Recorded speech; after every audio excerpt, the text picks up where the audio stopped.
Great evening guys. ये video shoot हो रहा है इवनिंग में, लेकिन ये वीडियो आपको मिलने वाला है मॉर्निंग्स में।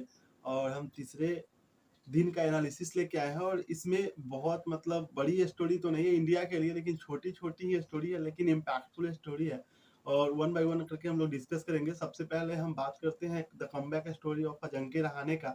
इन्होंने एक शानदार कमबैक किया है, भले ही थोड़ा उनको मतलब दूर थे क्रिकेट तक, लेकिन चेन्नई के लिए और फिर अभी इंडिया के लिए उन्होंने शानदार कमबैक किया है। उन्होंने दिखाया है टेम्परामेंट्स के साथ अगर टेस्ट क्रिकेट आप खेलोगे तो पिच कैसा भी हो, कोई भी हो, बॉलर्स आप रन बना सकते हो।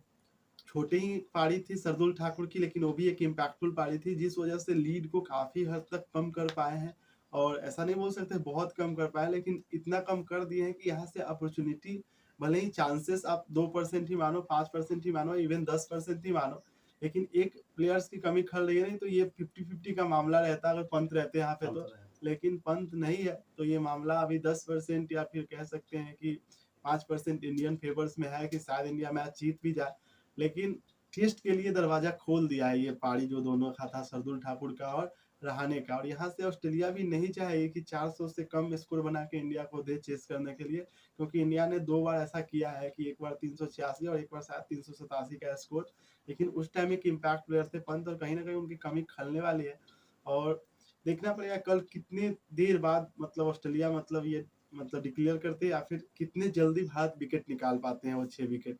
भारत जितनी जल्दी विकेट लेंगे उतना फायदा होगा उतना ना फायदा भारत को। होने वाला है। अगर पहले सेशंस में अगर 60-70 रन के और वो 6 विकेट अगर भारत निकाल पाता है, तो हमें लगता है कि ये मुकाबला फिर से 40 और खुला 60 रहेगा। का हो जाएगा और कोई भी टीम जीत सकती है। लेकिन अगर वो 2 पारी खेलते हैं और वो थोड़ा डिफेंसिव मूड से खेलते हैं, तो शायद ये ड्रॉ की ओर चला जाए, क्योंकि पिच उतना खराब नहीं हुआ है।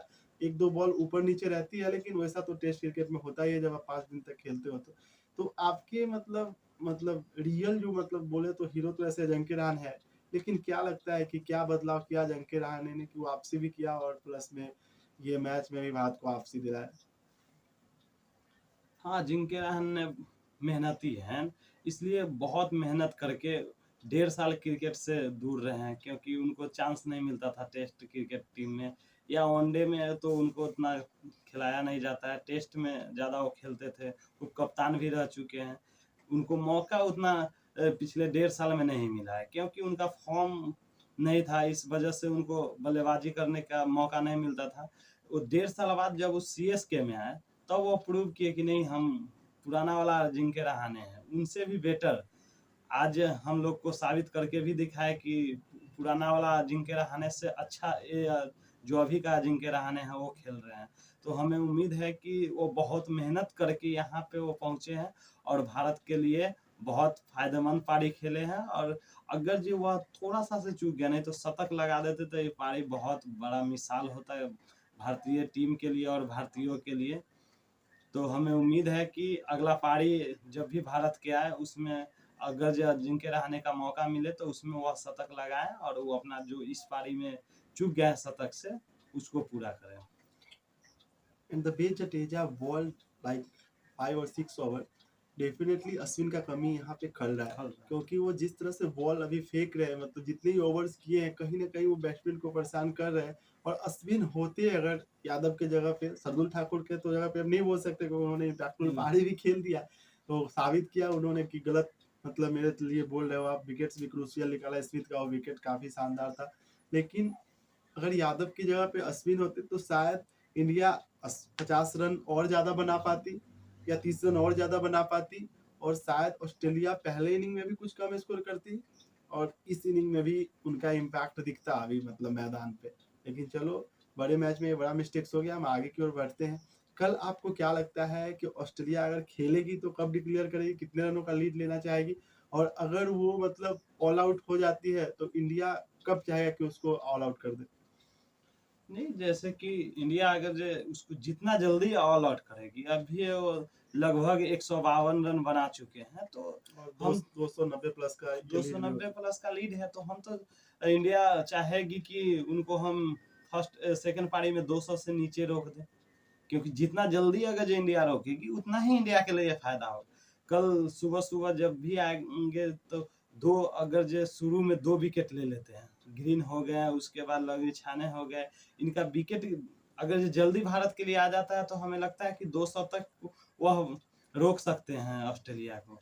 तो उम्मीद हम यही करेंगे कि अगर जो ऑस्ट्रेलिया 200 से नीचे अगर जो रुक जाती है तो भारत का 50-50 का मैच वहाँ से हो जाएगा, क्योंकि शुभमन गिल पिछले इनिंग में नहीं चले तो कोई दिक्कत नहीं है। इस इनिंग में हमें लगता है कि वह चलेंगे, क्योंकि पिच अभी उतना ज़्यादा टूटा नहीं है। क्योंकि जब ऑस्ट्रेलिया बल्लेबाजी कर रही है तो कोई खास बॉल इतने स्विंग विंग उतना नहीं कर रहा है या नीचे भी ज़्यादा नहीं रह रहा है, और स्पिनर को तो इस पिच पे मदद नहीं है मिलता है। तो हमें लगता है कि 200 तक अगर जो ऑस्ट्रेलिया रुक जाती है तो इंडिया का चांस बढ़ जाएगा। और दूसरी बात ये कि अभी ऑस्ट्रेलिया भी डरी हुई होगी, क्योंकि जिस तरह से इंडिया ने डोमिनेट किया है, मतलब 2 बार लगातार ऑस्ट्रेलिया में जाके ऑस्ट्रेलिया को हराया है, तो ये वो भी सोच रहे होंगे कि अगर हम मतलब अपने आप को सेव कर ले, तो मेरे को लगता है अगर ऑस्ट्रेलिया खेलेगी, अगर इंडिया ऑल आउट भी नहीं कर पाएगी ऑस्ट्रेलिया को, तो मेरे को लगता है कहीं न कहीं वो डेढ़ सेशन तो खेल के ही इंडिया को देने वाली है। कम से कम उनका स्कोर अगर 450 के आस-पास लीड हो जाएगा तभी देगी, कि एक प्रकार के वो सेफ ज़ोन्स देखेगी। इंडिया चाहेगी कि उनको मतलब जल्दी से जल्दी मे बी लीड अभी 200 मतलब 90 है, तो इंडिया चाहेगी कि 350 के आसपास रोका जाए, 60 रन के अंदर ऑल आउट किया जाए, और ये पॉसिबल भी है। अगर आप ग्रीन को आउट करोगे तो मतलब यहाँ पे थोड़े बहुत लेटरल मूवमेंट भी दिखता है जब बॉल पुराना होता है, तो अगर आप ग्रीन को आउट कर लेते हो, लुसचाने का भी मुझे विकेट नहीं चाहिए क्योंकि लुसचाने उतना तेज नहीं खेलते, लेकिन अगर लुसचाने आउट होते हैं फिर ग्रीन टेलेंडर्स के साथ तेज खेल सकते हैं, और तेज खेलने वाले बल्लेबाज अगर आप जल्दी आउट कर लेते हो ग्रीन को, तो रन भी थोड़ा धीमा होगा, और प्लस में आप दूसरे बल्लेबाजों को आउट भी कर पाओगे। तो ग्रीन का विकेट हमें चाहिए सुबह में जल्दी से जल्दी, तो इंडिया शायद जल्द मतलब ज्यादा इस मैच में, मतलब ऐसे नहीं बोल सकते पकड़ तो अभी ऑस्ट्रेलिया के पास ही है, लेकिन चांसेस क्रिएट कर सकती हाँ है, कमबैक कर सकती है और चांसेस क्रिएट अपना कर सकती है। जैसे आप इस मैच में बताइए, थोड़ा कप्तानी पे कुछ बोलना चाहते हैं कि कप्तानी कैसा कर रहा है? कप्तानी रोहित शर्मा का मैं बोल सकता हूँ कि मतलब बहुत खराब नहीं, लेकिन कुछ क्रूशियल पॉइंट्स पे, जैसे कि पहले इनिंग्स की बात करें तो उसमें जब स्टार्क आए थे, तो हम हमेशा देखते हैं कोई भी कप्तान हो, मैंने सिर्फ ये रोहित नहीं, मैंने दुनिया के सारे कप्तानों को देखा है, क्योंकि क्रिकेट हम लोग काफी समय से फॉलो कर रहे हैं। तो आप जो नए बल्लेबाज आते हैं खासकर टेल एंडर्स, तो आप उनको सिंगल नहीं देते, और रोहित शर्मा थर्ड मैन से काफी सिंगल स्टार्क को दिए, मतलब लगभग 10-12 सिंगल उधर से निकल गए। उसके बाद फिर कमिंस के लिए सिंगल उन्होंने खोल के दिया। तो आप मेन बल्लेबाज को ठीक है सिंगल निकाल के दे सकते हो, लेकिन जो मतलब बल्लेबाज टेलेंडर्स है उनको ज्यादा स्ट्राइक्स पे रखो, कि ज्यादा बॉलर्स उनको मतलब अच्छे से बॉल खिला पाए, तो ये गलत है। अभी जब स्मिथ आए थे 1-2 चौका मारे, तो उन्होंने अपना प्लान ही चेंज कर लिया, वो प्लान अपना चेंज कर लिया कि उनको पैरों पे फिर गेंद खिलाने लगे, और विकेट निकाल रहा है भारत बाहरी गेंद से। आप लास्ट में भी देखोगे जब लास्ट ओवर जो बचे हैं ग्रीन और ये, तो वो बाहरी मूवमेंट से बचे हैं, मतलब बाहर के गेंद थे चौथे और पांचवें स्टंप्स पे, आप कभी पैर पे मार के जल्दी विकेट नहीं ले सकते। आपको विकेट लेने के लिए चौथे और पांचवें स्टंप्स पे गेंदबाजी करना पड़ेगा, थोड़े से बाहर गेंदबाजी करना पड़ेगा, तभी भी आपको विकेट मिलेगी, चाहे आप इन स्विंगर डालो या आउट स्विंगर। स्मिथ को भी अगर पहले इनिंग का डिसमिसल्स देखोगे, तो उसमें उनको पांचवें स्टंप्स पे शार्दुल ठाकुर ने गेंद किया, और वहां से जाके गेंद उनको बोल्ड हुआ, कट एंड बोल्ड। तो आपको मतलब एक दो शॉट से आपको ये कप्तानी मतलब ये नहीं करना पड़ेगा कि आप अपना पूरा प्लान ही चेंज कर लो। हाँ, प्लान भी आप उस टाइम ला सकते थे जहाँ पे भले मिस्टेक्स किया जाए, वहाँ पे ट्रेविस हेड अगर 50 रन बना लिए थे, वहां से अगर बाउंसर डालना शुरू करते तो 100 के अंदर उनको आउट कर देते, तो यहाँ भी डिफरेंट कहानी होता। तो कहीं ना कहीं कप्तानी में वो अप्रोच नहीं दिखा जो एक्चुअल में होना चाहिए बड़े मैच के लिए, और इसका बोल सकते हैं कि आईपीएल में इतना बिजी थे ये लोग कि उनको सही से प्रिपेयर भी नहीं कर पाए किस मतलब बैट्समैन के लिए क्या प्लान होना चाहिए।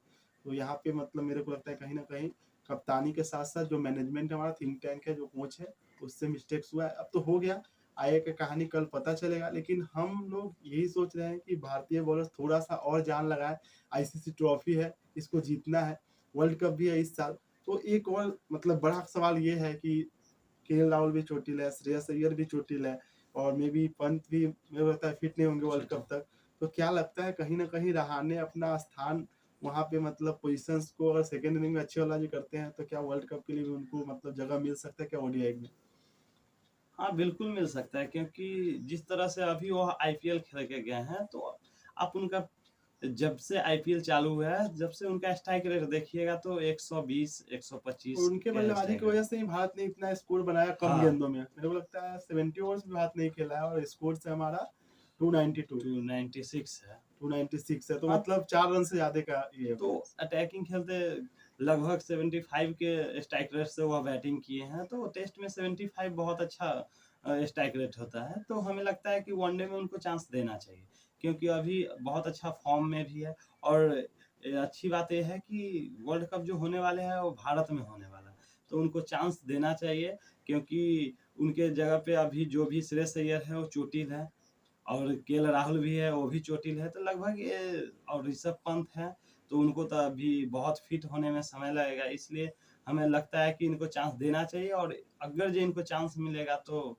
जो आप चौथे या पांचवें नंबर का जो भी बल्लेबाज खोज रहे हैं, हमें लगता है कि इनकी जगह वहां पे फिट एकदम बैठ रहा है। तो एक फाइनल स्कोर बता दीजिए कि कितना इंडिया चेस कर पाएगी कल।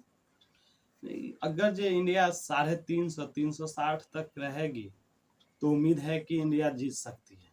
अगर जो वही 400 प्लस रन हो जाती है तो ड्रॉ ही के लिए इंडिया खेलेगी, क्योंकि अगर जो 400 प्लस स्कोर अगर चेस करना चाहेगी तो वो चेस नहीं होने वाला है, क्योंकि लास्ट जो चौथा पारी है उसमें बॉल भी कुछ न कुछ हरकत करेगा। जैसे अभी जडेजा का बॉल बहुत ज़्यादा हरकत कर रहा था, तो उस उनका उनका भी स्पिनर है लेथन नायर, वो बहुत अच्छा स्पिनर है, तो वो भी काम करेंगे। इसलिए हमें लगता है कि 350 तक होगा तो इंडिया चेस करेगी, और 400 प्लस जाएगा तो उम्मीद कम ही है, क्योंकि ड्रॉ होने का चांस ज़्यादा हो जाएगा। एक प्लेयर है जिसकी कमी खलेगी, पंत की कमी खलेगी। मेरे को लगता है लास्ट स्टेज में आके अगर इंडिया ये चेस कर रही होगी तो अगर जो भी स्कोर होगा, क्योंकि अगर आपको जीतना है, ऐसे कायल मैच ने वेस्ट इंडीज को 400 प्लस या 400 के आसपास का जो मैच जिताया था, वो उस तरह के बल्लेबाज चाहिए जो मतलब लगातार अटैक करे, चाहे पिच कौन सा भी हो। तो देखना पड़ेगा। ऐसे मेरे को लगता है कि कहीं ना कहीं रहाणे केस वर्थ से भी काफी उम्मीदें होंगी, क्योंकि पहले इनिंग्स से तो केस वर्थ फ्लॉप हुए हैं, लेकिन अगर उनको प्रूव करना है तो यही मौका है। बाद में मौके नहीं मिलते इंटरनेशनल क्रिकेट में ज़्यादा, और अगर बड़े मैच में आप परफॉर्म करते हो तो दुनिया कंसीडर करती है, सिलेक्टर्स भी कंसीडर करते हैं।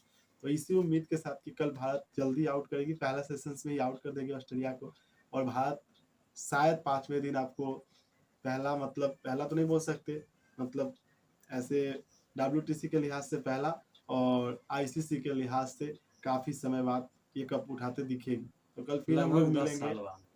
कल फिर हम लोग मिलेंगे, मैच से पहले भी मिल सकते हैं, उम्मीद है यही। देखते हैं कैसा रहता है कल का हाल। Thank you. Thank you.